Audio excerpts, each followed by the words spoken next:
Ilang sikat na sports analysts hinangaan nga po ang matalinong lineup ni Coach Tim Cone para nga po sa nalalapit na Asian Games ngayong Setyembre. Kahapon din po ay nagsimula na ang first day practice ng Gilas Pilipinas at kasama po sa final 12 ng lineup.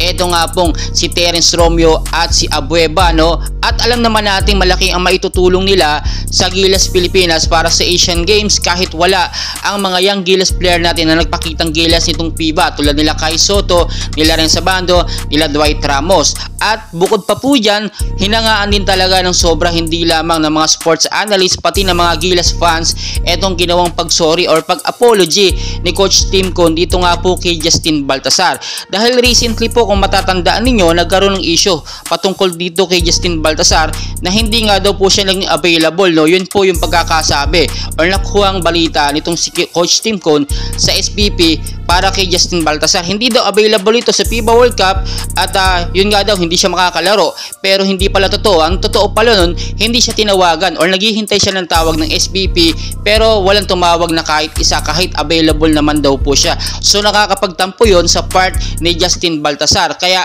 dito lamang noon mga nakarang araw ay humingi ng sorry or apology itong si Coach Tim Cone, which is pagpapakita po ng humbleness and sportsmanship sa mga player, pagpapahalaga.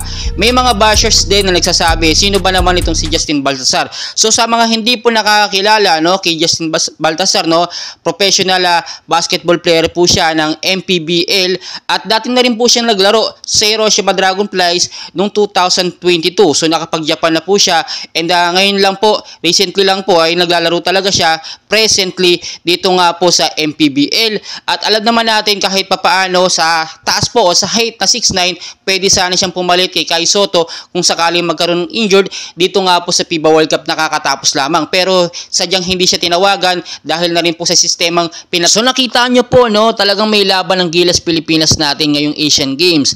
Dahil kahit wala ang mga young Gilas player, tulad na lang nila JC, wala na, no, ay meron naman tayong Justin Brawley. Kahit wala tayong Kai Soto, meron tayong Japet at meron tayong Junmar Pajardo. Kahit walang Ren Sabando, meron naman tayo yung ipinalit, no. Andyan sila Dobro, si Terence Romeo at si Abueva. So ngayon makikita natin at sunod-sunod talaga ang kinakailangan nilang gawing practice. Ngayon po kailangan kapain na lang at i-master na lang ng mga Gilas Final 12 natin ang chemistry nila sa loob. Yun po kasi yung mahalaga.